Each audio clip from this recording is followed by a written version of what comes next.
February 2020 thing. So last time we were in person. So it has been a while. So good to see you all here. We are doing a hybrid. There are 3 people online. Good. All right. Well, thanks for joining us, those of you online. Sorry if I walk, but I'm a basic. My name is Mark Nelson, one of the founders of this club. I work right here at East Central Energy.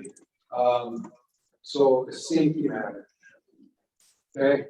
The address here, if I fall down and die, and somebody needs to call 911, it's 412 North Main, and we are in the auditorium in Brand. Okay? You gotta let them through those doors.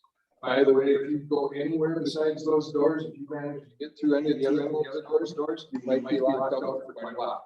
So don't go anywhere besides the restrooms or outside those doors. Actually, you probably can't get there because there's only 2 people in this room that have this. And that's the magic key. The other one's sitting right over here. So I don't even remember how to do all this. Of course, we took a summer off too, so it's even been a little while since we've gone through the speech. But this is the Inventors and Entrepreneurs Club of East Central Minnesota. We have been in existence for now going on about 2 years. Actually, be 3 years coming in April. So good to see you all. Most of these are online. You can go back and view many of the meetings that have been recorded. We exist on a very slim to tight budget. We have a budget? Right. Speakers honorarium, I assume. Oh, yeah. Snacks over there. Yeah, and there are snacks and refreshments there. I know somebody sponsored them because we had people donating to sponsorship for like 3 months at a time. But it was so long ago, I don't even remember who sponsored them, honestly. So they're sponsored by one of our generous sponsors who wishes to remain anonymous. Okay. Let's see. Normally, we'd save this to the end, but let's do it now. Let's do some introductions. So, name, who you're with, why you came tonight, and gotta have a burning question here. What's the question tonight? No, let's see. I agree. What's your favorite fall activity? So we're going to start in the back. Lauren, please. Sure. Lauren Davis with Diversified Brands and Manufacturing here in Ram. Also the co-chair of the Central Regional Development Commission and have been involved with the INE Club since the onset. So nice to be back in person. And getting the deer stand ready for November. Okay. Sir. My name is Dan Bessner. I live in Graham here in Oak Carroll Acres. Okay. And I'm here to learn. I've got a pet. I just need to, I'm in the beginning phase of things and I need to learn where I'm going. And I'm within one of my favorite fall activities to be deer hunting, but I've got multiple sclerosis had it for 24 years. So that's over. That's over. But otherwise, the box elder bugs could leave anytime. Sir. My name is Jordan Norton. I'm the president of Nova Flex. So we got to say cloud. Well, I'm here early stages, probably in the business entrepreneurial kind of acquisition process. I think Marv posted something on LinkedIn, and I was like, we don't really have anything around like this around the St. Cloud area, and so we figured we came with my friend Jake here, and we figured we'd make the drive up to Graham. Well, welcome to beautiful downtown Graham. What's your favorite fall activity? Besides traveling to Graham, like the just like sweater weather. Okay. And you must be his buddy Jake. Yes, sir. I'm listening about Subaru, so just here for an education, just trying to learn some different things. They would want to Marv, I'm gonna skip over you because we're gonna introduce you here in a few minutes anyhow. But what's your favorite fall activity? The cool weather. The cool weather. All right. You're too far away for me to read you. Adam? Andrew, sorry. Key Media Group came about speaking today, and my favorite fall activity is Nancy? Hey, I'm Nancy Hoffman with Mississauga County HRA. We also have a small business development center, and I guess that's kind of why I'm here. I learned so much from our presenters, and if I'm working with a business client looking to grow a business or start a business, it helps me help them. And I just like to hike around in the beautiful ladies, drive around. Sightsee. Good. Is it Paul? And Paul Stewart, president and founder of Inventors Technologies. We do aviation aftermarket business software out of Cambridge, and heard about this, thought it was interesting, so I figured I'd check it out. And my favorite fall activity is taking my grandkids to the aquarium. I know it starts with a D, must be. I know her too, Henry. Dana Phillips. I am opening a bookstore in Pine City. So I'm sort of in my gathering phase, of learning everything I can learn, so that's why I'm here. Favorite fall activity, football, not because I watch it, because it keeps my husband busy, which means I have uninterrupted reading time. That's cheap. It's really nice, good 3-4 hours, uninterrupted. So it's uninterrupted reading time. Reading time, absolutely. You should open a bookstore or something. I know, right? Don't you think? Leanne? I'm here because somebody invited me. Been a while. Nice to get out and fall. You know, I'm another one of those, boy, this weather sure is nice. The deck is wonderful. Got to listen to some cranes yesterday and some geese today. Wait. I'm Linda Lidla. I own Raven Performance Group, which does masterminds and peer advisory groups for business owners and CEOs. My favorite fall, the reason I'm here is I'm kind of an entrepreneur junkie. I love business and what makes it tick. My favorite fall activity, I think, is fall camping. I love to camp when it's cool outside. The sleeping is good. So in a camper, not a tent. Al, I'm gonna skip over you, but you gotta answer the favorite fall activity. I like going for rides in my convertible in this beautiful weather. What convertible? I have a Porsche. Okay. What model? It's a 911, What year? 2001. Okay. I bought it brand new. It was the first toy I ever really bought myself. I just put collector plates on it this year. Jordan? Jordan Zeller with the East Central Regional Development Commission. I do economic development there. So here is one of the organizers, but kind of like many of you, I'm kind of a business junkie. Always got something going on the side, buy them, sell them, start them, give them away, whatever, that kind of stuff. Favorite fall activity. If you haven't noticed, I'm kind of a large mammal. So I am a fan of the cool weather, you know. Can we do those online or? Yeah, let's do that. I have no idea who's online. So we have folks online and I am going to crank up. By the way, this is our first try at a hybrid, so. Exactly. So I'm going to crank up the volume. And I hope when people talk that it will show up on the little iPad screen, but rather than, we'll just call people out. Yeah. So the first one on my screen is Heidi. Heidi Steinmetz, Kennebunk County EDA, and we're also a small business development center. Favorite fall activity, Heidi, you're not getting away with it. Oh, gosh. Everything. I love fall. Everything. Okay, thank you. Good to see you. Next on my screen is Julie. Hi, I'm Julie Annis. I am just here to learn. I have attended in the past, but I was curious about the buying of businesses.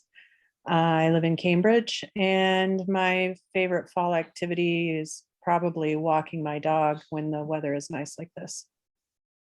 Thank you. And Leslie?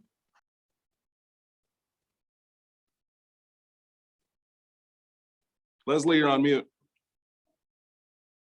You'd think after 2 years I'd figure this out, but hi, I'm Leslie, the Pine County Economic Development Coordinator. I'm here tonight representing the county, the Economic Development Office there, and I'm really excited.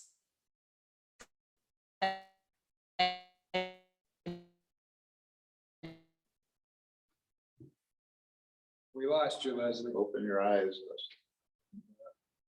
Froze up on us. And there's the case for broadband. And there's a broadband summit coming up and the flyers are back there. Thank you. There's my commercial. Or something. Sorry about that, Leslie. You kind of froze up on us. If you can hear me. All right, maybe we'll just go on to Mike Wimmer.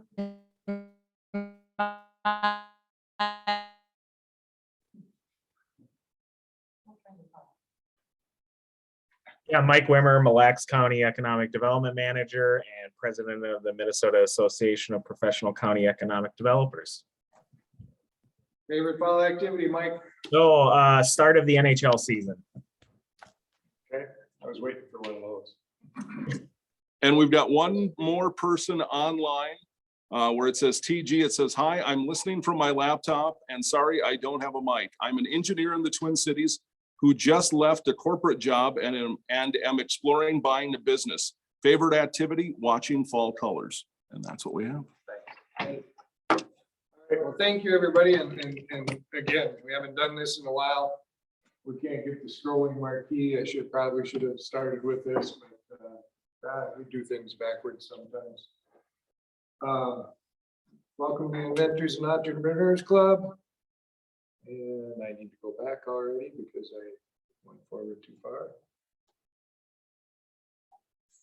So Jordan has a regional business assistance directory. You can download that online at the ecrdc.org.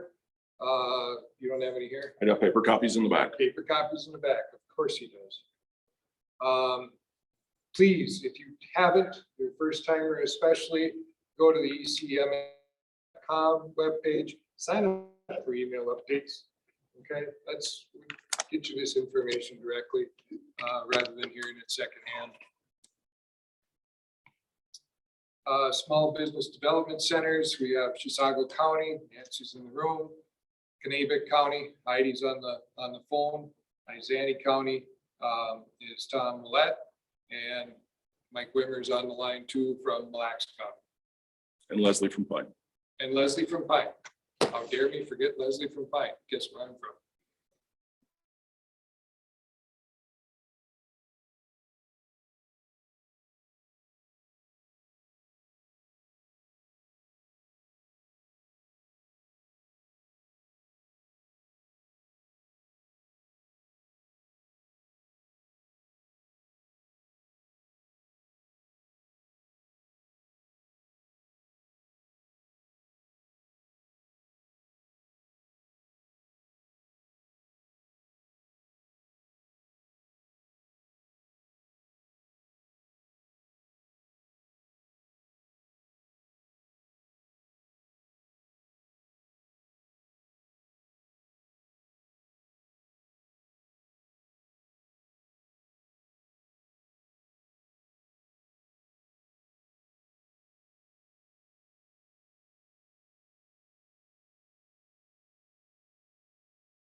Sorry, we lost connection for a second. Okay. And as you heard, recording in progress, these videos are uploaded to our website. We facilitated the Central Energy East Central Regional Development Commission, and GPS 4593, which Nancy also represents besides Chisago County. And we have Facebook and LinkedIn, if you're a Facebook and LinkedIn user. I'm not. That's the end of my slides. Great. All right. We will get underway because you guys did not come here to listen to me. Somebody could have said you did. I'd be happy. Linda did. I know Linda did. She came to listen to me. So without further ado, put my glasses on. We have Marv Soldner, but he's going to talk to us tonight about buying a business. Marv brings an enthusiasm for sharing the knowledge and experience he's curated throughout his 40-year career.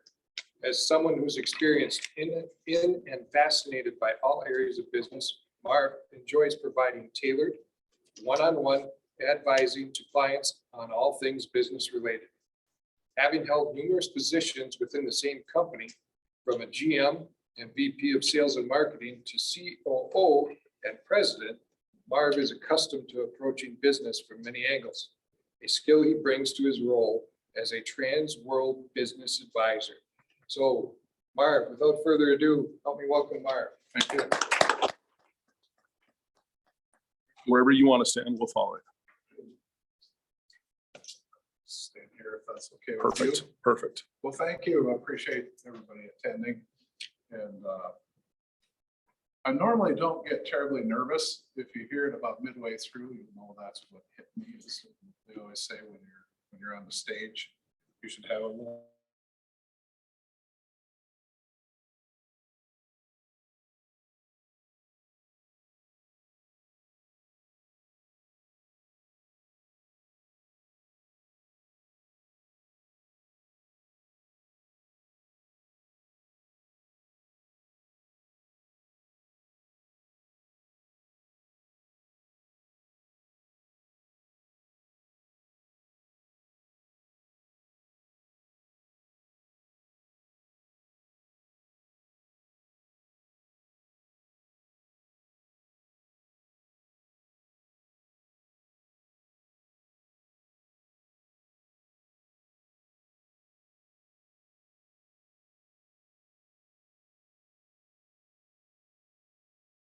I'll cover that in a minute. I have also been a support mentor out of St. Cloud and numerous chambers and other volunteer organizations. I do have an office in St. Cloud. I don't spend a lot of time in it. And I live in Cold Spring. 41 years I've been married with a lovely wife with 4 children and 12 grandchildren. So just click this is all you do. Tap the most on the left. Did that.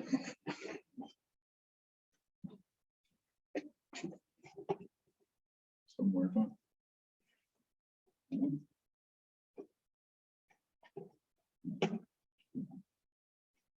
Oh, that's better.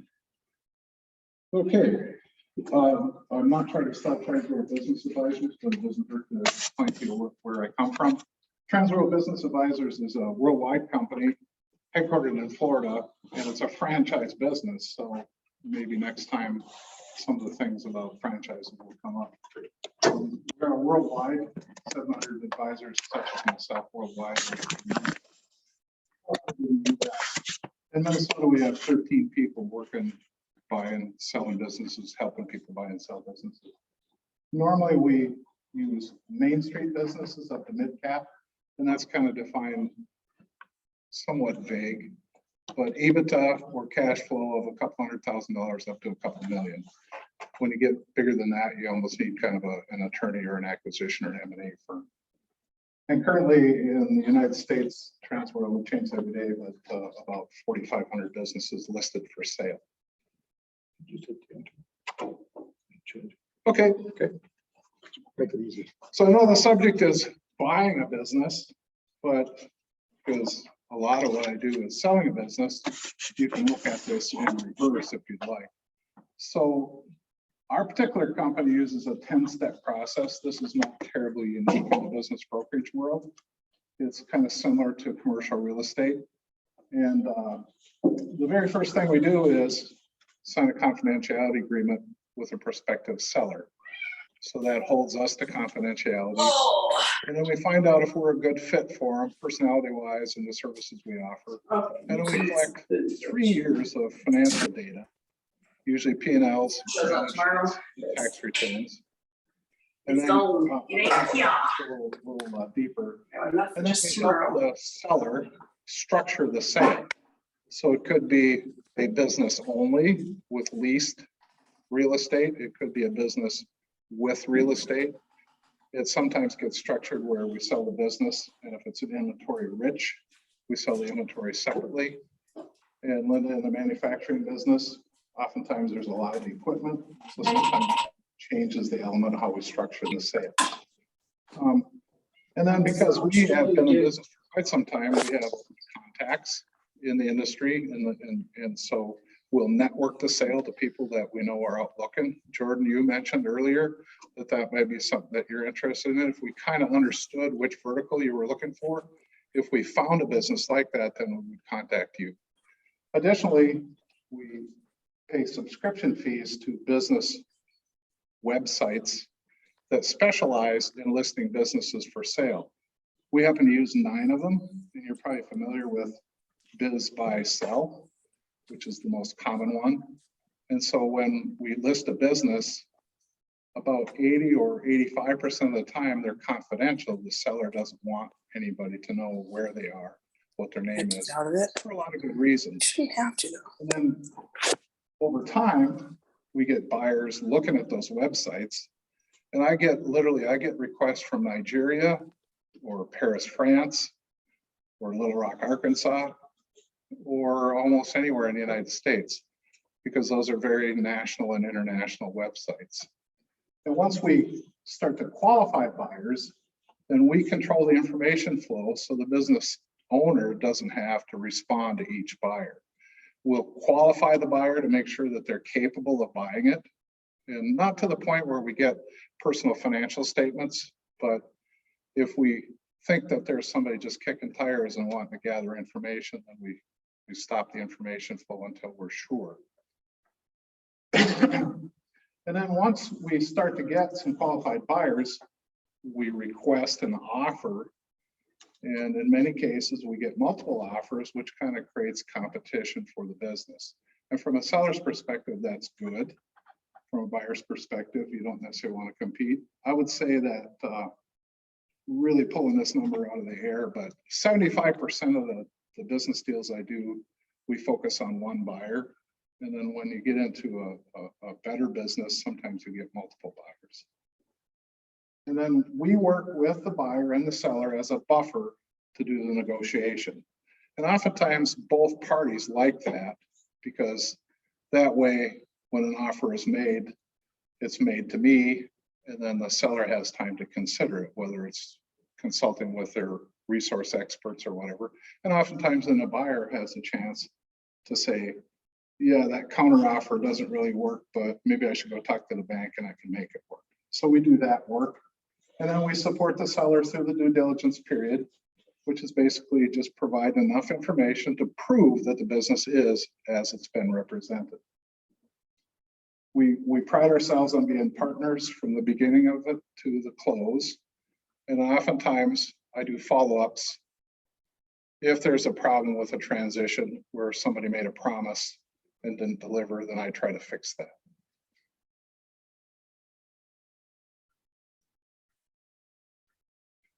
So some of the questions are, and this goes from both buyers and sellers, how are businesses valued? Well, in the final analysis, what a business is worth is what somebody's willing to pay for it. So you can want whatever you want for it, but if nobody's willing to pay for it, then that's ultimately what establishes the value. But we do a fair amount of comps, and I'm sure most of you have sold homes. And a home that I have for sale, a realtor will do a comp of other homes that are similar that have sold in the area.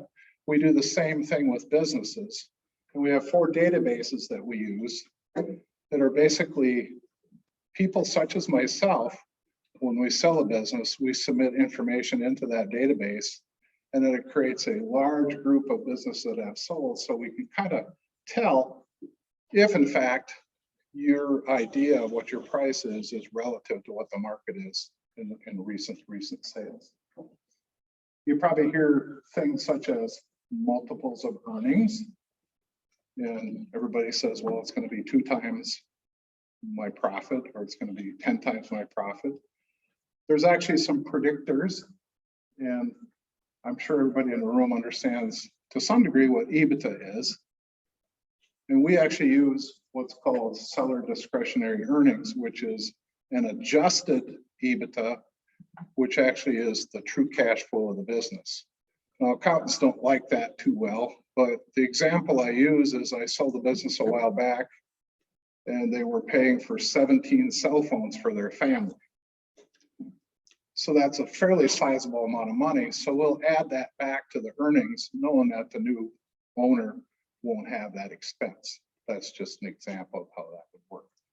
I ran into one a while back at a small convenience store, and they were taking groceries home without paying for it. So, you know, how do you estimate that? Where do you come up with that number? So we end up doing that analysis. And then the ranges of multiples are very different from industry to industry. I've sold a fair amount of convenience stores. I think the lowest multiple was 2 times earnings, and the highest multiple was 17 times earnings. And that's because it was a strategic buyer that wanted a location to fill in their area so they could cover it with the general manager and not add expenses. So that's kind of why. There's a big difference between what the seller thinks it's worth and what the buyer thinks it's worth. The seller's looking at all the 35 years they put into building a business, all the sweat, the equity, the anguish. And the buyer's saying, geez, if I borrow that much money, can I pay it back and still make a living? So that's kind of how that works. What businesses sell?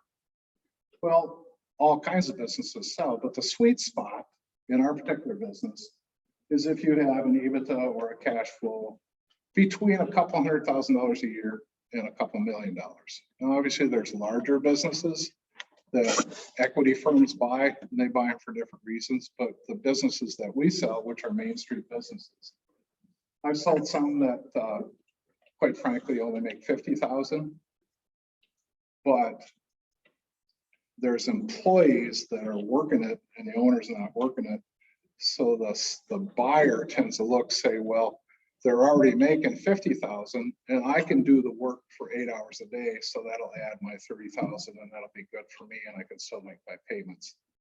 So there's a lot of different approaches. Another thing that's very important when buyers are looking for business is, do you have a history of growth? So if you have a very declining business, and I'll cover that on the next slide, that's a little tougher to sell because the business is going downhill. Do you have good books in place? And in today's world with QuickBooks and that sort of thing, it's fairly easy to account for a business if you have the discipline of it. You'd be surprised though, some people still use a shoebox, and that's very tough to determine what that business actually does. Is management in place? Do they plan on staying? When the owner departs, will the business fall apart? What sort of client base do they have? If you have all your business concentrated in 2 customers, the risk is much higher for a buyer. And then does the business actually operate correctly? And so oftentimes, once I get a buyer to a certain stage, I'll do a visit. And it's kind of surprising, again, if you're a business person, when you walk into a business, you can kind of tell fairly quickly if that business is a well-oiled machine or it's not. You can't always tell, but oftentimes you can. So here are just some examples. And, you know, I know there's a lot of numbers up there, so we won't look at all of them.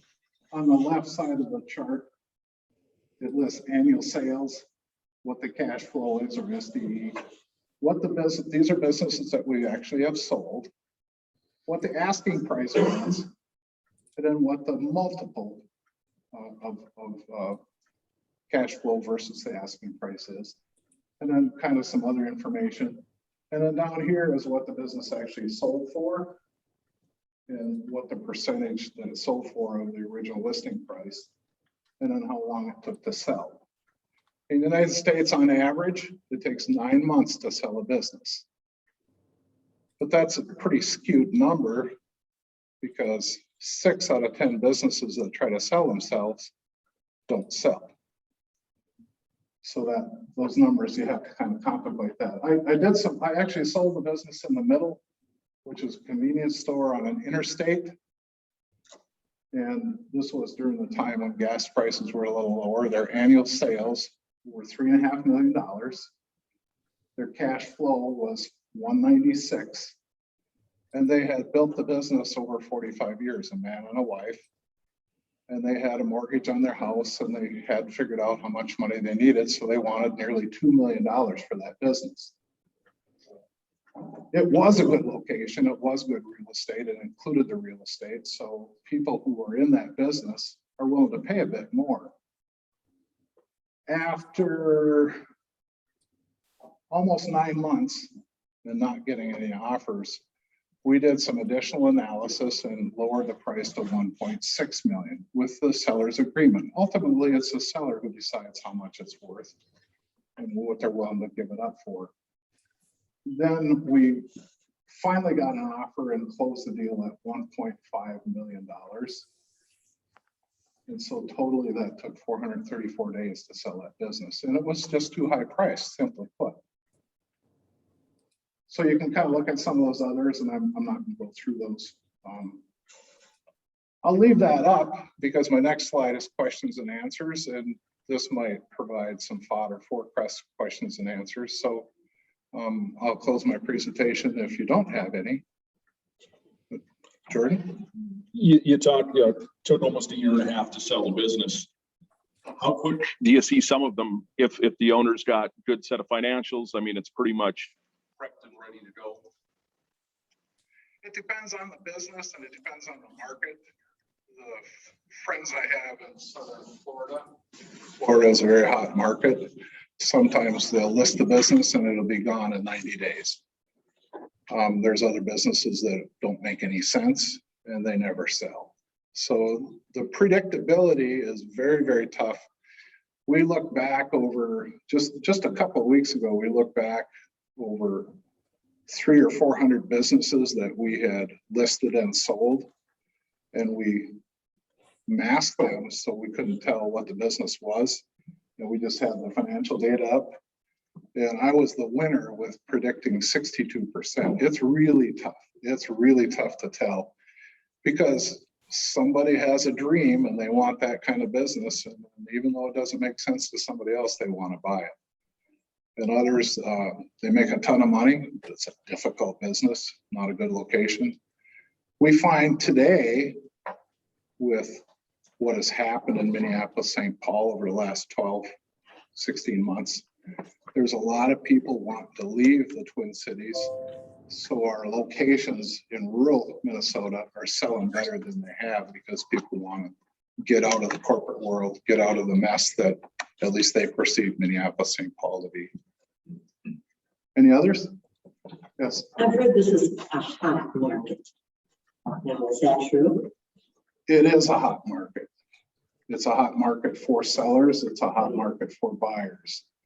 The reason that it's hot for both is because, well, I happen to be 68 years old. I'm in the middle of the baby boomers, and there's a lot of us, 80 million of us, and a lot of us own businesses, and we're at that retirement age. So there's a lot of businesses that are ready to sell. From a buyer's perspective, money is as cheap as it's ever been. Now, that doesn't mean the bank is going to automatically grant loans, but when they do grant a loan, the interest rate's quite low. And there's so many programs, Jordan mentioned them before, there's so many programs out there to assist people. Not so much in Minnesota, but other parts of the US, there's a lot of E2 visa. And how that works is in order to immigrate, you have to have a business. And so some of the people that do what I do facilitate some of that. I sell probably to, I say half the businesses that I sell are from people who have immigrated over the last 15 to 20 years. You could call them new Americans, you could call them whatever you want. There's a lot of people from India that hardworking people have access to capital and are doing a lot of business. And in fact, I think the gas station here in Brant sold to originally from India. I mean, they're Americanized, they're acculturated. You can't tell the difference, but just so you know, that's kind of what's happening. And they tend to have more motivation because they've got to make it where some of us Americans have made it. And so, you know, some of that going on. Anything else? Just one other question. So you say that some of the new Americans are some of the buyers, you alluded also to the people moving up from the cities looking to purchase businesses and get out of the big city. Do you see many succession planning companies selling to employees that you get involved with? Well, there's always an appetite. So I'm selling one right now, a pretty sizable one in Morris, Minnesota, out on the west side. There's a CFO that's there that I think she's in her early 50s. And she has the ability to buy it, but she got cold feet. There's another example I just ran into the other day where it's up in Brainerd actually, and there's an employee there that actually operates the store. And she has expressed desire, but she has absolutely no ability financially to buy it. So then what ends up happening is the owner has to decide, do I want to finance that 100% because this woman has no ability? And, you know, the guy's in his 70s and he doesn't want to do a 20-year deal because he may not live that long. It's pretty likely, I guess. So, yeah, I don't know if that answers your question correctly. But yeah, it did give me a flavor for what was going on. Yeah. Thanks. Okay. Well, is that my allotted time? Do you have a question? Cool. I just had a couple of observations. One of the things in the previous slide, I'm a little surprised that you didn't have on there something related to the expertise. In other words, let's say you're going to look at a company you want to buy. As a buyer, I would be looking at, for example, where are the sales generated? And what I mean by that is if the owner of the company is generating the majority of the sales and they're developing the relationships, you're buying that company. All the numbers you see for the SDE or the EBITDA, forget it. Because you're the top. You're exactly right. Walking out the door. So there's things like that that you have to take into consideration when buying and selling too, right? So it's very owner dependent. And I was going to use an example. Is it Paul? yes. So you're a craftsman and you can build fantastic furniture, but you're the only one that has that talent. That business just isn't worth much unless the buyer happens to have that same talent. So That's yeah. absolutely right. So you got to understand if you're just buying a Rolodex or if you're buying a commodity, service or product, you need to analyze that before you just jump in. But this slide's really interesting because it clearly demonstrates to me, if you were to look at this, what is the best deal, right? Looking at your SD&E versus the asking price versus the selling price, and then the requested or the multiples for the selling price. So if you're not in for looking for a specific type of business and you're interested in businesses, perhaps a career change or whatever, you know, analyzing this type of information is critical and understanding what's the best path forward for the acquisition of that business. And it better be something you can step in and do. Obviously, but you know, for example, depending on me, I'd be looking at the insurance company and national defense company. Those are the two that I'd be most interested in if I wasn't concerned about a particular field, area, or career element, you know, kind of get in there with the business. But that's just an observation of the slide. And it really gets down to, you are exactly right, but you have to have a passion or like if I was to try to be a mechanical engineer, I would fail miserably, even though the profitability was there. Because I just don't have the passion, much less the aptitude. Right. So you're exactly right. Well, thank you very much. Oh, sorry. Can I ask one more question? Yeah, it's your meeting. Sorry. Go ahead. How have you seen people handling valuations with the COVID year being put in there? I mean, some businesses have seen a huge uptick, some have seen a huge decline. How are people handling that when they're looking at like SD&E or EBITDA? Kind of Yeah, great question. We had a gentleman out of Eau Claire, Wisconsin, that was looking at a pretty sizable business.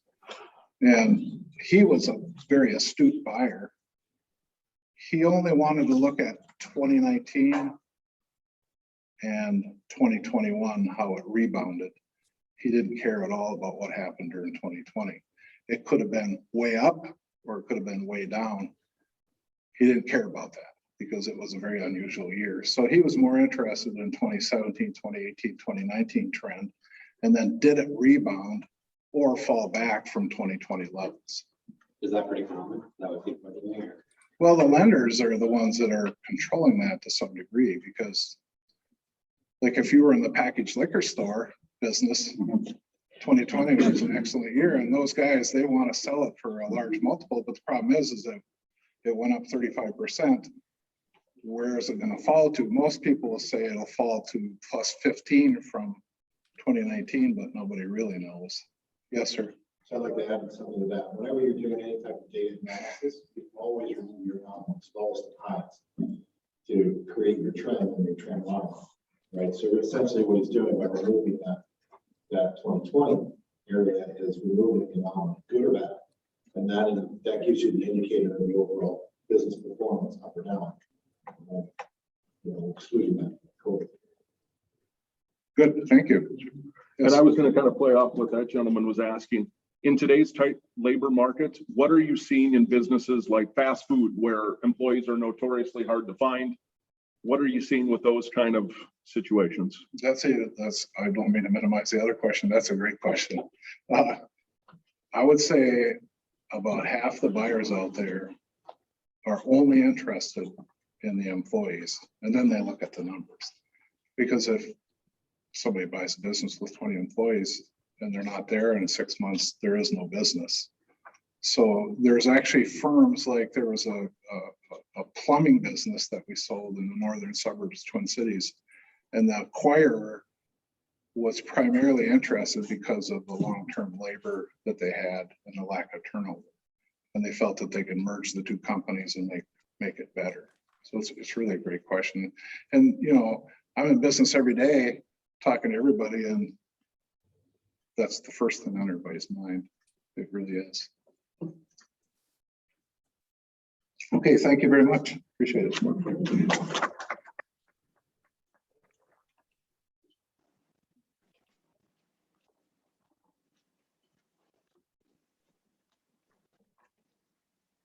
Thank you again, Marv, for coming out tonight, sharing your story with us. Very interesting, matter of fact. Next up, our business success story. We have Al Quarnstrom. Did I butcher that? Okay. Perfect. It took me 20 years to learn it, so you. Yeah. Well, Jordan called me perfect earlier tonight. You missed it. So there you go. So Al is a true radio entrepreneur. After working at 11 radio stations in 5 states. What 5 states?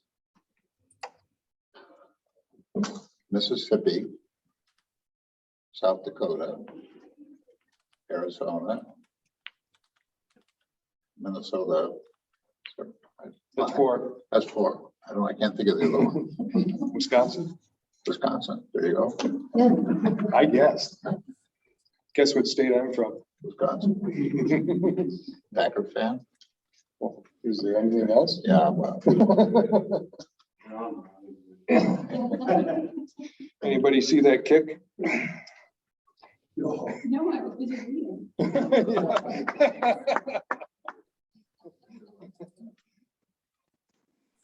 Where were we? 5 states doing everything from on-air announcing to advertising, sales to management. He and his wife Linda purchased their first radio station, WKLK AM and FM in Cloquet. I'm actually from Superior, so I listened to WKLK. Great station. And since they bought and at times sold 25 more stations. How many do you have now? We have 10 signals now, 5 markets.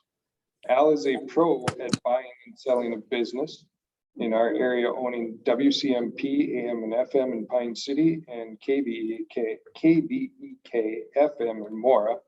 And I believe you just bought that again, right? You owned it once and sold it and bought it again? I owned it from 01 to 06, and I bought it again in 16. Okay. And on Mora, we're going to close the deal on next Friday. We don't quote unquote own it. We operate it, but we don't quote unquote own it until next Friday. Okay. That'll make 11 or that'll make 10? I'm including that with 10. Okay. Al is proud to be an Army veteran. Thank you for your service, sir. And enjoys collecting cars. How many cars you have besides the Porsche? Besides the port? Yeah. Other than that, 12. 12. Okay. That's 48 wheels. if you're Yeah. counting. Well, he could have a Dodge Dually in Oh, there you go. When I have a contest who has most pistons, I'll win that one. there. So he collects cars, guns, and with no surprise radio stations. And as well as spending time with family and friends. So please help me welcome Al. And Al, I got you a chair here, and I'm gonna sneak behind you.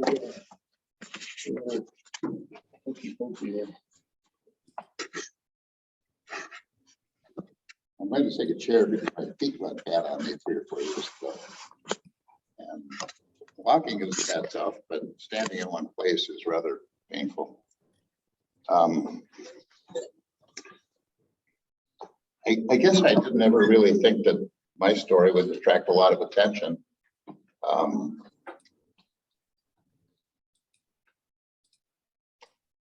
me go back a little bit. A friend asked me a while back, several years ago, Al, how did you go from $80 a week disc jockey to owning 30 radio stations? And I gave him my honest answer. I don't remember.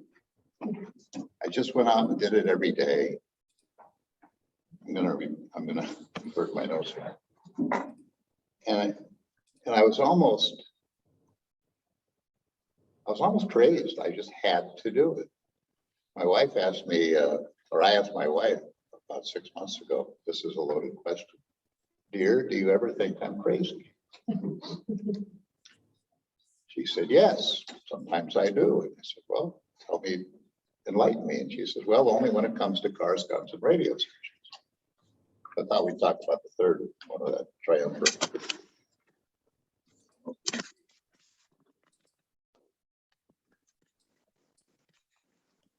I don't recommend anybody ask that one, by the way. You know, a big part of my life revolved around my experience in the military. I'm from a military family. So is my wife, by the way. We're both military brats. And in that kind of environment, you learn discipline. The military is all about discipline. And my dad being a career military guy, by the way, he joined the military the last week of November of 1941. So Dad's timing wasn't the best, but he did spend an awful lot of years at it. He instilled a lot of that into myself and my sister. When I got out of the Army, or pardon me, out of high school, all my friends were going to go to college, a lot of them to avoid serving in the military. This was in 1967. And I kind of took the opposite and I joined. I thought my dad was going to kill me. He wanted me to be a college grad, but that's not what I had in mind for myself. And I spent 2 years, 7 months, and 25 days in the U.S. Army. Not that I was counting, you understand? It was, when I got out of the Army in November of 1970, the guys I got into high school with, they were still wanting to talk about the stereo in their car and whether they had bucket seats or not. And I wasn't particularly interested in that. I wanted to get my life started. And I wasn't exactly sure what I wanted to do, except I knew I didn't particularly want to go to college. So I chose to go to Brown Institute, where you learn how to be a disc jockey. And my ambition was to be the biggest disc jockey, the best guy at the biggest station in America. And I guess I got in the radio station business originally because of my voice, but it takes an awful lot more than that to be a good radio announcer. And I discovered quickly I had the voice, but I didn't have the talent. So my next job, I got what they called back in those days a combo man. That's where you're on the air and you sell. And I found I was really good at selling the product. And it was only a few months after that I said, put me on the street, talk about music to an owner's ears. By the way, one of my problems in life now is I am the rich relation. That's not a good place to be. I guess if you're going to grow a business, you have to find something you love, something you have passion at. When I walked in the doors of WKDL in Clarksdale, Mississippi, that was my first job. AM daytimer at 1600 on the dial. The minute I walked in the door, I loved it. I couldn't get enough. And it wasn't just being on the air. I was on the air 6 to 10, or pardon me, 6 to 9, and again from noon to 3 every day, Monday through Saturday. But it wasn't just being on the air. It was the whole environment, the whole business part of it, and the way the people interacted with each other. You've got programmers, salespeople, and administrative people, all three of whom have different agendas. Program director doesn't want any commercials on the air, and the sales manager wants 60 minutes. The administrative person wants to only account for so much, and it gets to be quite an interesting and fun environment. Andrew can tell you that. He lives it every day. You know, the radio station, there's a lot of reasons to like it. I have a few experiences I can share. When Jordan asked me to do this, I had never really contemplated. I never asked myself the question, how did I get here? I just knew it was a passion and I wouldn't have it any other way. And I drove toward it and I did everything I could, but I never really had a concept of, or conceptually thought of things I'd done. I worked my way through school. You dropped the name Al Quarnstrom, he's a legend. I am. You're famous. I don't know about you long ago. Where? And you are. What's that? Where am I famous? Pretty much everywhere. At least in every radio station. Well, then I'm going to raise my honorarium. Okay. Gee, thanks. I have 2 baits though. You know, there's one story in particular. I was thinking, what could the one story be that somebody would like to hear that happened to me in my 50 years in the radio station business? I was the general sales manager of an AM/FM in Phoenix, Arizona. Our AM was country. And we were the sponsoring station for a Waylon and Willie concert. And as such, we had a number of backstage passes. And I secured one. Going backstage at a concert like that it's pretty fun. It really is. They had garbage cans full of beer on ice. I don't know how much beer they had back there, but it was a lot. And I kind of consumed at least my share. And it comes time sooner or later, what comes in, you have to relieve yourself of. So I went into the bench room and I was relieving myself. And I looked to my left and there's Waylon Jennings. I looked away real quick because I didn't want to stare at him. I looked over here and here's Willie Nelson. And I don't know how many people in America can say that they have that kind of relationship. I have peed with Waylon and Willie. On another note that's kind of interesting, I had a chance in 1976, I had a chance to go backstage with Elvis. And I turned it down. I was in Ames, Iowa. I was a salesman at KIOA in Des Moines. And of course, a year later, he was dead. And I realized that I had really missed an opportunity to just touch the king of rock and roll, much less be backstage with him. When you're starting a business, you're probably going to meet a lot of people along the way. And my advice to anybody is pay a lot of attention to the people that you meet. My first job in a little dinky station in a little town in Mississippi, the owner had been the general manager of one of the biggest stations in Detroit, and this was his retirement project. And by absolute pure luck, the reason I went to Clarksdale, Mississippi is Brown Institute couldn't find anybody else who'd go. And I said, take me, I just want to work. I wanted to get my life started. I didn't care where it was or who I worked for. It didn't really matter to me. I just wanted to get the show on the road. And I learned so much from him over the course of the year that I was there. And he put me in so many interesting situations. I started out as a 6-hour-a-day disc jockey, and by the time I had been there a year, I was the chief engineer. His son, Bob Jr., who was not much of an engineer, but a little bit, he split, he left. And so I had what was called at the time a first phone, which was a certain form of licensing that you had to have if you were going to be the chief operator for a radio station.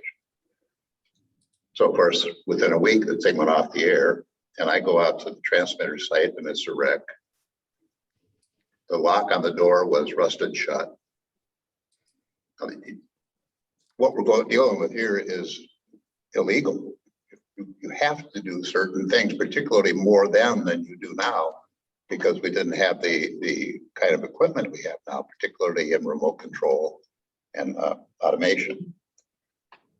And as I was pulling out of town to go to my next job,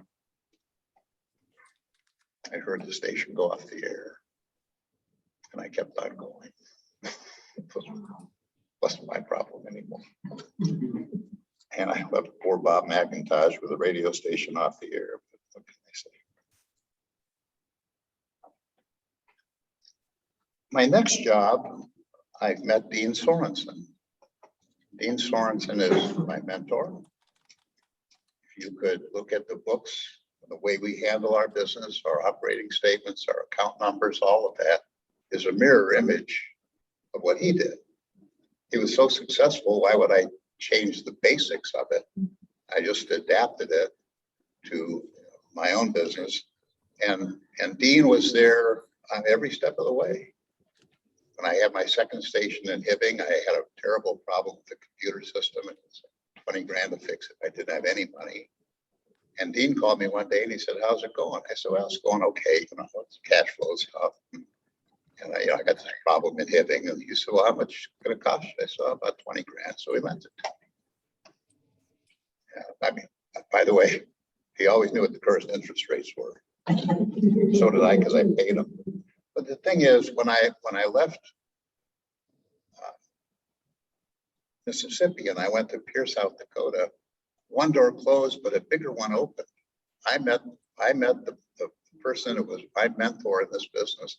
And without him, I suppose I would have done it anyway, but it sure would have been an awful lot more difficult. A couple of things you have to remember when you're in business. I always try to remember this, but sometimes I forget. Every decision you make isn't the right one. You're going to make mistakes, and you have to be able to know what the mistake is you've made and take corrective measures. But if you think that your business, you're the only one who's right, you're wrong. I was 60 days from bankruptcy back in 1996. I bought the wrong business. Everything I had touched worked. All the radio markets I touched, I put my system in and they all flourished. And then I bought the wrong one. And I let my ego get a hold of me, and I thought I couldn't do wrong. And I did. And I was losing the kind of money I couldn't afford to lose.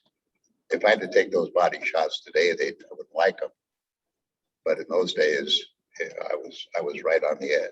In fact, I usually go to work dressed like I am now, rather casually. And I got up one morning and I put on my coat, the tie, and all that stuff. My wife said, "Where are you going?" I said, "I'm going to the Minnesota Broadcasters Convention." So, "Well, when are you going to be back?" I said, "Well, I'll be back when I've sold KYSL. Back me some extra underwear." And I went to the Broadcasters Convention and I sold it to the first person I talked to because he was the one I bought it from. And there had been about a $75,000 debt that I had to take from somebody else, from the person he bought it from. I had to absorb that. And in order to get out, I had to put $75,000 in, which of course I went and borrowed. I didn't have the money. And I made payments I think it was a 7-year deal and the payments were a couple $1,000 a month. I did that. 7 years. And every time I made that payment, I was reminded, I'm not always right. I can make the same mistakes anybody else can. Ever heard about the glass half empty versus the glass half full? Whether you're going to succeed or not in your new business is your attitude. That's what makes you succeed or fail as much as anything. If you look at the glass as half empty, to me, that says to the one who thinks it's half empty, oh my God, it's going to drain all the way out. I'm going to have nothing. So the one who looks at it as half full says, hey, I got half of this to work with. Let's make it work. And it's kind of those attitudes that will help you through, because anybody who starts a business is going to have a tough time. It's only a matter of time. I don't know anybody who started a business and it just went straight up. Mark can tell you that. They all have their ups and downs. Ours certainly did.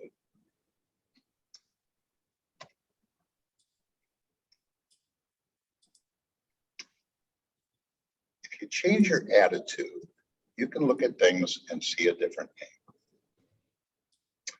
I've been asked many times, Al, how in the world do you think you can compete with 150 signals coming out of the sky? Sirius XM.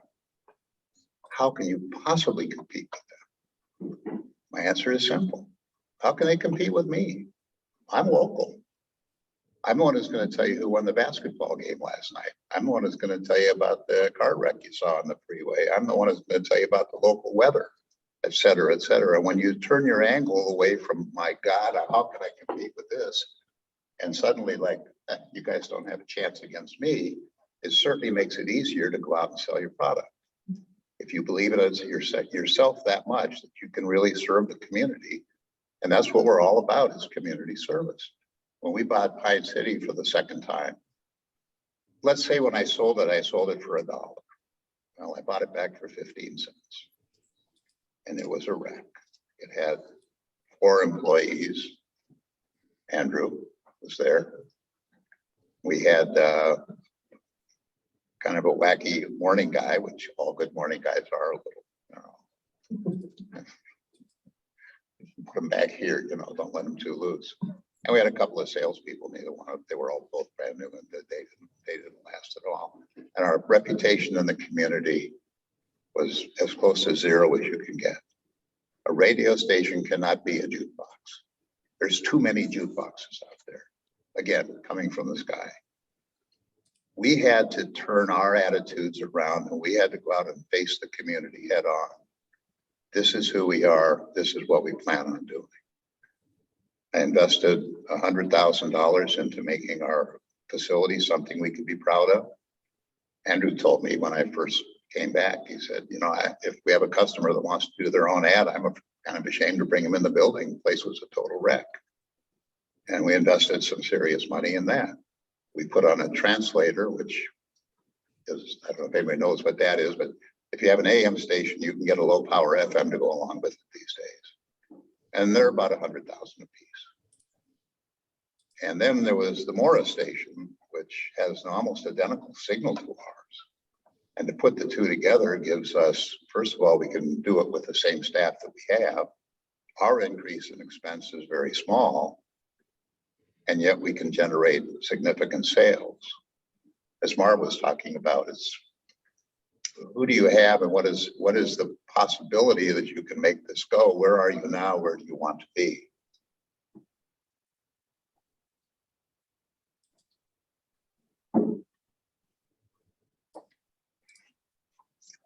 And if you're going to be an entrepreneur, by the way, when I was in high school, I thought I was the last thing from an entrepreneur.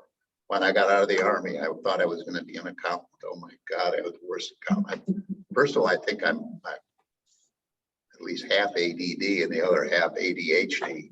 And for me to keep track of numbers like that is impossible.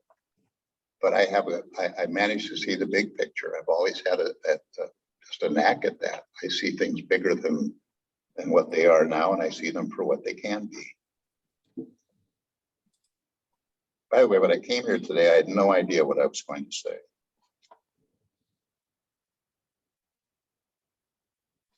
So while you're in the process of building this business from just yourself into a chain of bookstores nationwide, don't think it's impossible. It's not.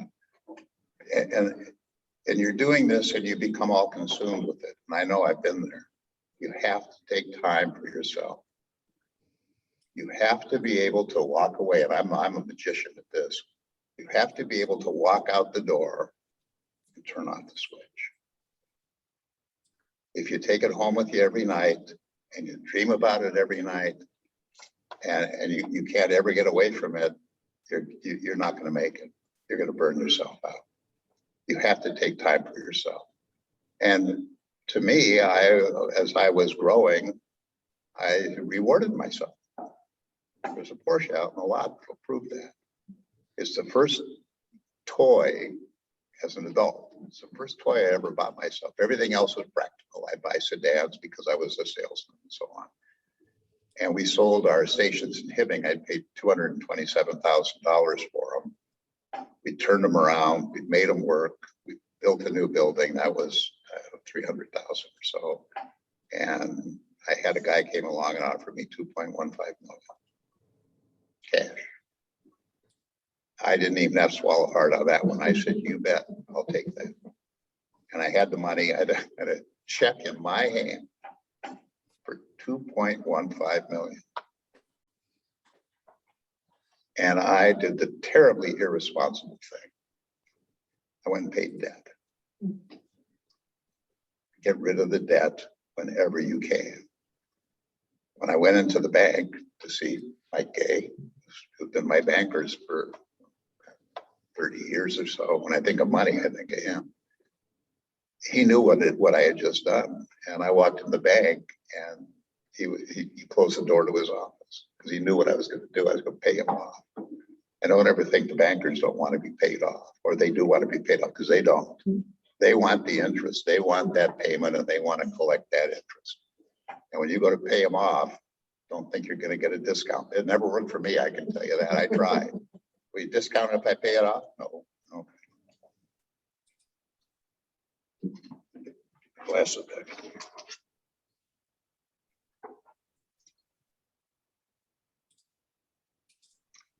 Here's one. By the way, I live by this. Be honest with everybody. That includes the government. It includes your banker. It includes your spouse. It includes your employees. Be honest with everybody. If you owe some money to a bank and your business hiccups, and you've been honest and forthright with your banker, and you go in and you explain what your situation is, the odds are he's going to work with you. If you lied to him and you gave him phony numbers and you did all the things that some people do because they want to get the money, he's not going to work with you in the future, because your business is going to hiccup. You may think it isn't, but it is. And when it does, you need a friend in the bank. And you don't need enemies in the government. If my employees were to come to me, Andrew were to come to me and say, Al, who do you pay first? I would lie to him right to his face. And I said, well, of course, you. It's the government. If I don't pay him, if I don't pay an employee, he can quit his job and sue me later. I don't pay the government, I get a 25% penalty on top of a 10% penalty. And sooner or later, I can go to my business one day and the door's locked and there's somebody as a new owner in the place. You have to be honest with the government, whether you like it or not. I know I paid a lot of the taxes. I maybe could have found a way to squirm out of it. By the way, we take every advantage we can. We avoid taxes. We don't evade taxes, but we pay them. It's not my favorite day of the year, but we have to do it. Of course, coming here October 15th, we get another big tax day.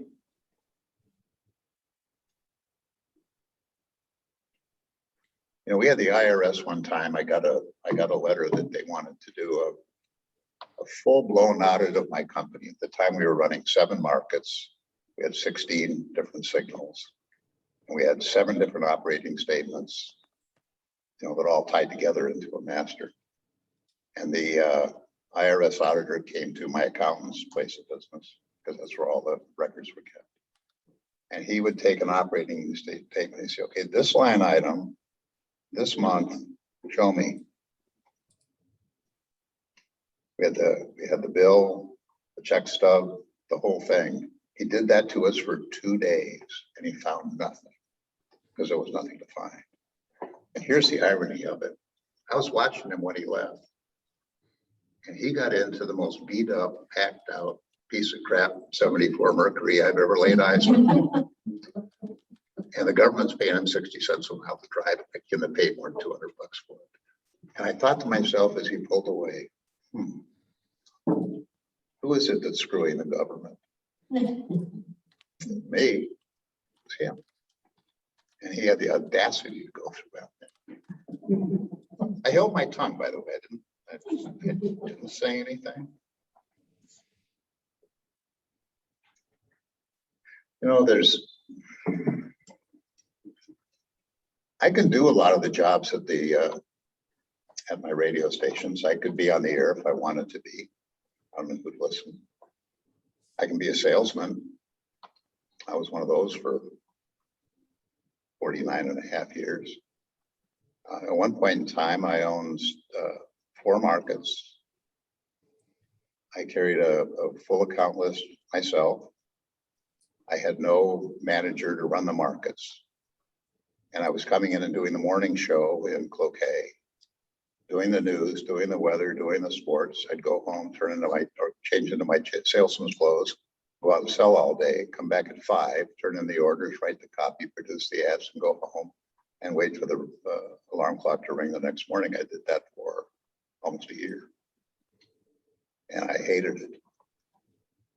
But I was the only one who'd work for free. It's like when we bought our first station, first thing I did say, okay, now Linda, here's your job. You're gonna be the traffic person and the front office person. She said, well, I'm like, well, why? So again, the answer, you work for free.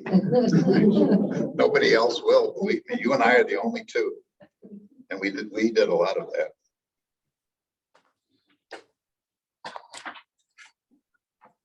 My job as the founder and the entrepreneur, it's my job to chase. Let me tell you what I mean by that. I never got anything in my life I didn't chase after.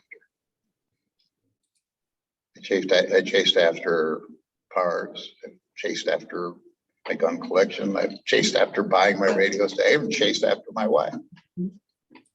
And what I really am today is I'm not as much of a chaser, although if I see something I want, the radio station I wanted to buy, believe me, I'll chase it. We chased the station of Mora for 3 years, maybe a little bit longer, until we finally got the deal done.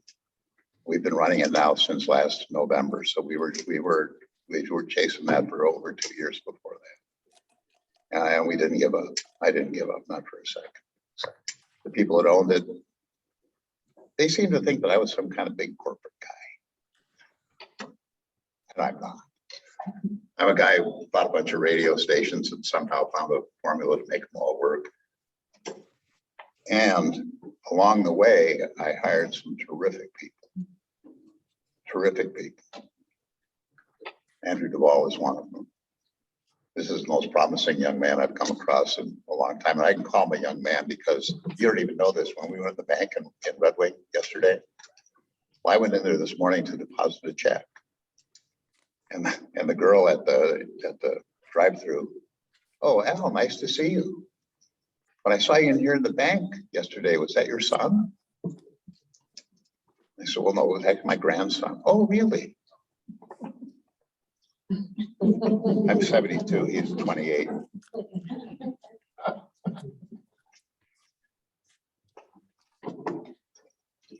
I guess my final comment would be in good humor. Have fun. Building a business isn't work. Building a business is fun. If you're an entrepreneur, if it's what you really love to do. The gentleman who bought my group of stations, I finally wound up buying Pine City back. His name was Myron Cunyon. He was the founder of Regis Corporation. He was a legitimate billionaire. And I never met a man with as good humor as him. He loved life, and he loved that there was never a business he didn't love. He told me a story one time. They were down in Wabasha at a place called the Anderson House. And when he had breakfast, there was a certain kind of jam he put on it. There was a case over in the corner that said, like, Aunt Mary's Jams or whatever. And he asked the owner of the place, he said, who's that? Well, that's Aunt Mary, and she does all these jams. And he said, that looks like a pretty good business. He bought it on the spot. What did he get for his $25,000? A display case and some jam and a couple recipes. But the point is, he loved business. I love business. It's fun. I don't know what I would do if I wasn't involved in ownership and management of a business. There really isn't anything else I truly enjoy. I don't hunt. I don't fish. I don't have a snowmobile. I don't have a lake cabin. I don't have a boat. I don't gamble. I don't drink. I don't smoke. I don't cheat on my wife. What's left? But business. It really is fun. If you stay in good humor and enjoy yourself along the way, you've got a much better chance of getting where you want to go. With that, if anybody has any tough questions for me. Al, you make it seem really interesting to buy and sell all these businesses, but aren't there some federal licensing things that go along with radio stations? Yes. That a potential buyer is not always approved. To not qualify with the FCC, you have to be a non-felon U.S. citizen. That's it? That's it. That's all the qualifications you need. Okay. So I'm really curious, what was the one thing that made you decide to purchase your first radio station? What was, there's different ways it happens, right? Sometimes it's just by happenstance, the opportunity comes up. Sometimes you get fed up and say, I can do this better. Sometimes you want more money. What went through your head? And then the second part of the question is, what did you think? What went through your head on day one after you signed those papers and all of that? What was in my head was, it's what I wanted. I always wanted it. From the first day I walked into a radio station, I wanted to own it. And, you have to come to the realization that when you have no money, buying a business is nearly impossible. And I had to get myself into a position. I mean, if I bought my own radio station on day one, I would have failed. I didn't really understand the business. I knew I liked it, but I didn't truly understand it.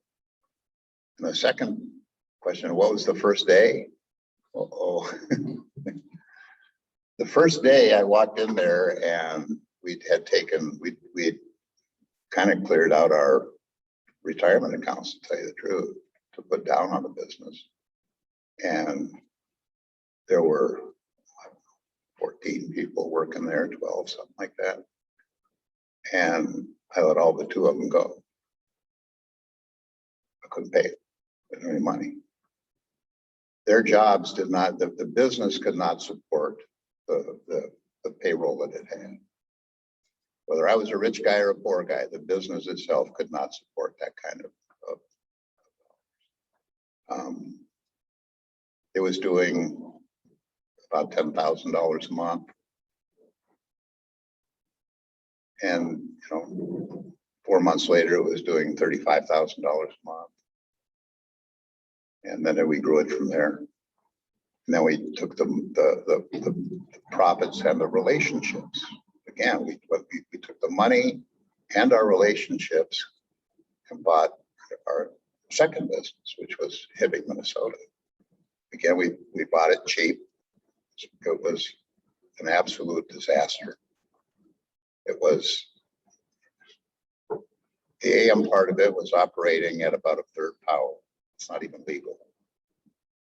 There were wires literally rig from the ceiling running all over the station to try to keep the thing on the air.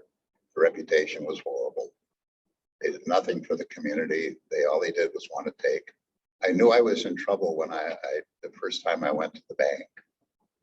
There was I wanted to cash a check for myself. There was a sign in the window of the drive-through at the bank. WMFG checks not accepted or something like that. It's my business. And the bank is saying, don't bring your payroll checks here because they're no good. We had to overcome that. And then the phone company wanted to take away the phone number because it hadn't been paid. And I said, oh, you change the phone number, people call, they're going to think I'm out of business. And I went through a big fight with them. I finally got about 3 steps up in there, and have to go up to the ladder. And I finally found someone who said, yes, I understand. And, we've never missed a payroll. We've never had a bill we haven't paid. I mean, except for ourselves. We lived awful lean for an awful long time. We don't live that lean anymore. But it's still more important to me to have a successful business than for me to go on vacation or whatever that may be. I'm kind of intrigued with what you said about your station. 14 employees in that department. And listening to you sounds familiar. It's the same way as the nicest guy in the world. You think there was not an engineer because the business has to survive. Just expand on that. If I hadn't done that, somebody else would have. The business could not sustain its expense line. And it's really black and white. It either does or it doesn't. You can say, well, I think I can grow it, but I have to make the payroll in 1 week or 2. And when you've got that hanging over your head, you just know what you have to. By the way, the office we were in was so small, there was no private office whatsoever. And I had to take everybody for a ride in my car. Okay, you're next. I'm not going. I think that's what a lot of people miss is that you have to take care of that black and white. If you don't do that, everybody. Business serves one purpose. The purpose of business is to make money. Agreed? Well, there you go. If the business of business is to make money, then you have to either raise the top line or lower the bottom line. We've always acted, except for that one time. We've always said, well, we think we can grow into this and we can absorb these initial losses for a few months until we get it going. But in the case of I thought by the time we were done with the purchase price and the engineers and the lawyers and everybody else, I figured we'd start out with about $10,000. We started out with about $900 in the bank, on day one. The first week I was out in the field, I was calling on a rural oil delivery company, Sunny Service Oil in Mattawa, Minnesota. And I'm listening to my station, it goes off the air. So I get on the phone, right? Because I didn't have cell phones then. I had to find a phone, call the engineer. And he said, well, yeah, I know. I was out and looked at it already by the time I called him. He said the fan went out. It's a high-speed fan that exhausts heat out of the transmitter buildings. In the wintertime, we heat the outside. But we used to with our old equipment. We don't anymore. The new stuff is all solid state. It doesn't generate that kind of heat. But we had a high-speed fan that had to kick that air out. And I said, well, how much is that? Well, that's going to be about 500. So I'm off the air. Okay, now I'm down to 400. Payroll's coming up. But at that time, I only had 2 people, but still payroll was coming up. And found some people that maybe wanted for a discount pay in advance, for a big discount pay in advance, whatever I could do. And we made the first payroll. And then in our business, of course, First, we have to sell it. Then we have to air it. Then we have to bill it. And we have to collect it. So from the time you make the sale till the time the money comes in, can easily be 3 months, depending on what time of the month you make the sale. Well, in the meantime, I got operating expenses. We pay sales commission on collections, but my salespeople all have a guarantee as well. So you start out with guaranteed with salespeople, and yet you don't have the cash coming in from, you're kind of betwixt and between. But we made it work. And it was, as I look back on it, it was some of, funnest years I've ever had, taking that business from nothing and turn it into something. Within a year, they were asking my wife to run for mayor. It was almost like there was a big sign when he wrote, leadership needed in this community. And we came in and we joined the Rotary Club and we joined the Kiwanis Club. And I went to the city. I was on the library board. We got to know all the business community. We joined the Chamber of Commerce, of course. Went to all of their meetings, met all the people. And it really wasn't that hard. Now, that's from the angle of somebody who'd already been in the business for almost 20 years before I bought my first one. So it wasn't that hard for me because I already understood what I needed to do to sell the product. If you can't sell it, you're gonna fail. And we employ salespeople, and we employ salespeople to close sales. That's their job. We have a pretty high washout rate. People who we hire into sales who either didn't understand what they were getting into. They thought working at a radio station was going to be playing music. And yes, we do that. We're on the air 24/7, 365. And we're constantly on the air and we play a lot of music. And it carries the day a lot of times. But again, I got to keep in mind that 150 competitors behind me. If all I do is spin records, we're not going to make it. But it's the whole thing is it's been a gas. I was thinking too, the question, would you do it again? I'd love to. I'm 72 years old now. I'm on the total other end of that. But if I could turn back the clock and do it again, you bet. In a heartbeat. It's been one of the more rewarding and enjoyable experiences of my entire life. I see we're at 7:29, so I think your meeting's about to end. Last call for questions. Last call for questions. Just being a smart aleck, it was my church in down here, actually, I think you brought that to my pastor Renson. Oh, yeah. And I said, he said, came for Packer football, wanted that time slot. And I said, but it all worked out, I didn't know if we're going to go to KBEK. Right. But anyways, I said, of all things, we're losing out to Packer football.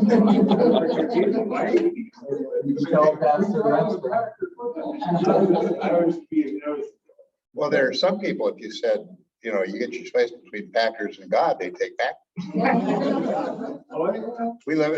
I live in Red Wing, Minnesota, and we live on the Mississippi River. I mean, we can see Wisconsin. I have employers that are Packer fans. We tease each other back and forth all the time. In fact, I have joked in the past that we have at the Q Media Group with our application form. There is one part of it that says, are you an NFL football fan? Check the box, yes. If so, are you a fan of a team in the NFC North? Yes. Is that team the Green Bay Packers? If you check yes, you turn the application back in and walk out the door. It seems like it's only fair to me. As a long-suffering Viking fan. Yeah. Listen, I thank you very much. This is the first time I've ever addressed anybody, to tell you the truth, to kind of talk about what I've done. I didn't really think it was of that much interest to anybody but me, but maybe it is. Yeah. Fascinating. Yeah. Oh, thank you. Thank you.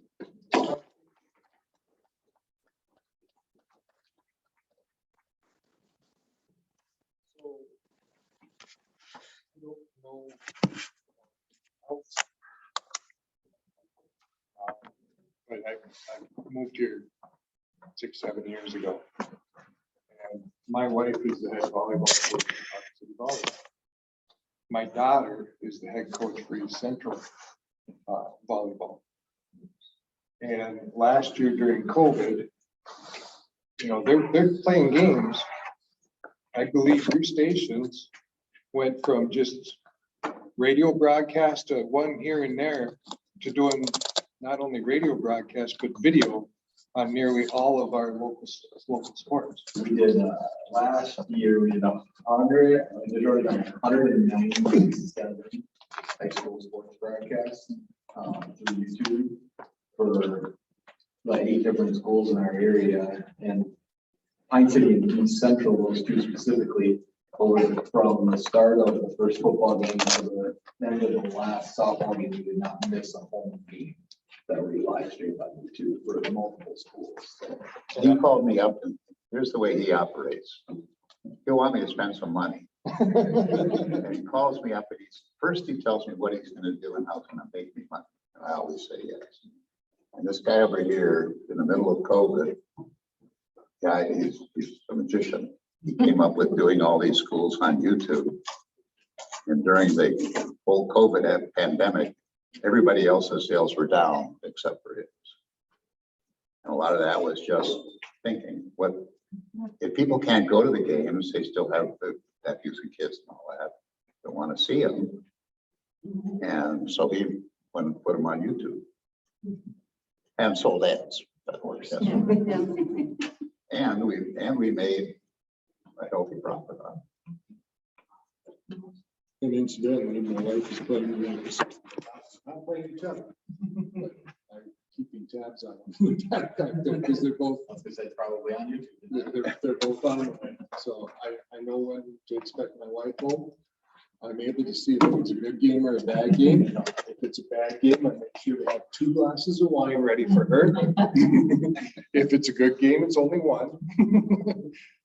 But no, and I appreciate that. And to let you guys know, up in Superior, I was part of a group that started iFan.tv, the webcast of sports, and we did all the Superior games. And so we didn't travel to, because we did all the home games, but so I had some experience in it when I saw that you guys were doing that. I mean, that was a great thing, right? Because they were only letting parents in. I'm a parent of my daughter who's coaching, not one who's playing, so I can't get in, but I really want to see my kid and my wife go at it. I was able to see that, so I appreciate that. And I know the people around the area really appreciate that too. So thank you for that. Well, it was so successful that needless to say, we're doing it Red Link. Okay. And That means you're still doing somebody else it, goes. even after. No, that's not gonna. Yeah. No, we're not going to stop doing that. Minimum, we're looking to expand it. 5 people. Yeah. Well, that was awesome. Thank you for We can that. do that nationwide. There he goes. Takes us a desire. Yeah. Well, thank you. I definitely appreciate that. I'm sure everybody here did. I do want to allot just a few minutes here before we wrap up. Dana, right? Yes. You opened the bookstore. You came here for the first time. I did. What did you expect? What do you need? I didn't really have any expectations besides seeing what this was all about. I knew that it was buying and selling businesses, and that wasn't something I was doing. I was starting on my own. But I wanted to see the game and what kind of environment to focus. I'm already with the SBDC and have the advisor.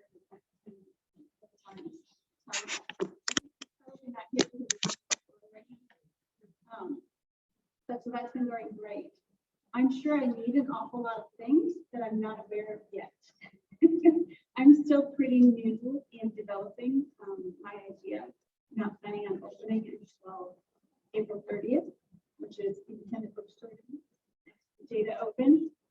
So I have a lot of time to gather information and get things. So as you saw from the introduction, this is really what it's all about. We have developers, we have people with big Rolodexes that can put people like you in touch. Not necessarily experts in what you need, but we'll find them. Okay. Paul.